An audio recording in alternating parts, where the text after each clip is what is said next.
যারা মানুষদেরকে ধোঁকা দেয়, যারা মানুষদেরকে ধোঁকা দেয়, সাধারণ মানুষদেরকে হোক বা কিংবা আল্লাহ রাসূল সাল্লাল্লাহু আলাইহি ওয়াসাল্লামকে তারা ধোঁকা দেওয়ার চেষ্টা করে, আল্লাহ রাব্বুল আলামিন সেই সমস্ত ব্যক্তি প্রসঙ্গে বলছেন, ইয়া আইয়ুহাল্লাযীনা আমানু লা তাখুনুল্লাহা ওয়ার রাসূল ওয়া তাখুনু আমানাতিকুম ওয়া আনতুম তা'লামুন।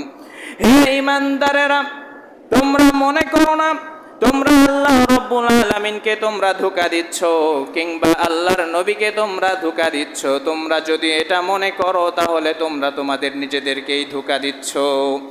আল্লাহ রাব্বুল আলামিন ধোঁকা দিতে নিষেধ করে দিলেন, ওয়া তাখুনু আমানাতিকুম ওয়া আনতুম তা'লামুন, তোমরা জেনে শুনে মানুষদেরকে ধোঁকা দিও না।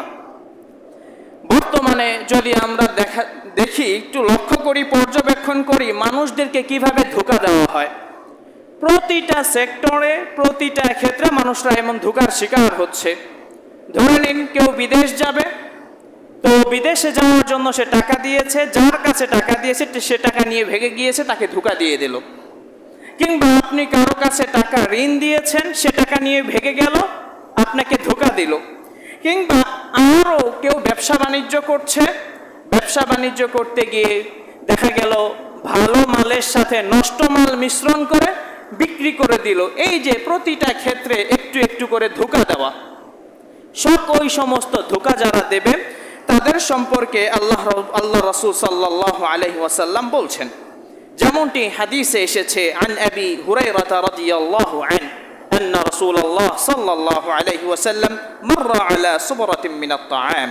আবু হুরায়রা রাদিয়াল্লাহু আনহু তিনি বলছেন, একদিন আল্লাহর নবী একটি খাবারের স্তূপের পাশ দিয়ে, একটি খাবারের দোকানের পাশ দিয়ে অতিক্রম করলেন।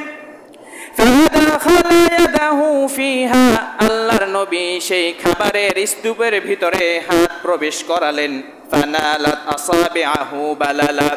আল্লাহর নবী দেখতে পেলেন ভিতরে আর্দ্রতা রয়েছে, অর্থাৎ উপর দিয়ে ভালো কিন্তু ভিতরে পানি দিয়ে অর্ধেক নষ্ট হয়ে গিয়েছে বা পানি পড়ার কারণে অর্ধেক নষ্ট, কিন্তু উপর দিয়ে খুব সুন্দর করে সাজানো যে কোনো নষ্ট নেই। আল্লাহর নবী এই দৃশ্য যখন দেখলেন, আল্লাহর নবী বললেন, মা হাযা ইয়া সাহিবাত তাআমি, ও দোকানদার শোনো, তোমার এই খবর কি? তুমি কেন মানুষের সাথে দুই নাম্বারি করছো, মানুষদেরকে ধোঁকা দিচ্ছ?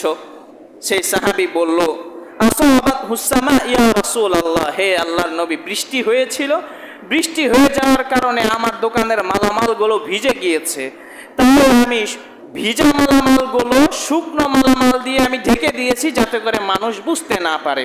আল্লাহর নবী বললেন, আফালা জাআলতাহু ফাওকা তাআমি কাই ইয়ারাহুন নাস, ও আমার সাহাবী, তুমি কি এটা করতে পারলে না যে সে ভিজে যেই সমস্ত খাবার ভিজে গিয়েছে এইগুলো তুমি মানুষকে দেখাবে, মানুষ যদি তারপরে কিনে তাহলে তুমি তাদেরকে বিক্রি করো, অন্যথায় মানুষদেরকে ধোঁকা দিও না। যদি তুমি ধোঁকা দাও তাহলে শোনো, আল্লাহর নবী বললেন, মান গাশশা ফালাইসা মিন্নি, মনে রেখো কেউ যদি মানুষদেরকে ধোঁকা দেয় সে কখনো আমার উম্মতের অন্তর্ভুক্ত নয়।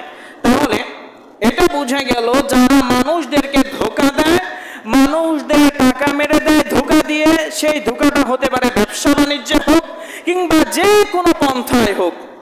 বর্তমানে যে আফগানিস্তানে ইসলামিক শাসন চলছে, তো আফগানিস্তানের একজন খাদ্যমন্ত্রী সে একটা হোটেলে গিয়েছে, একটা রেস্টুরেন্টে রুটিগুলো দেখছে।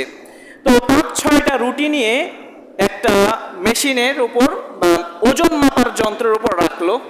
দেখা গেল কোনো রুটি 10 গ্রাম বেশি, আবার কোনো রুটি 10 গ্রাম কম, আবার কোনো রুটি 5 গ্রাম 7 গ্রাম আর একটু বেশি, আরো কোনো একটা রুটি কম।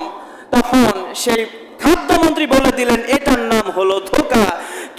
তুমি কোনো ব্যক্তিকে 5 গ্রাম কমে বিক্রি করছো, সমান টাকা নিচ্ছ, আবার কোনো ব্যক্তিকে 10 গ্রাম বেশি দিচ্ছ, সমান টাকা তুমি নিচ্ছ, এটাও ধোঁকার অন্তর্ভুক্ত।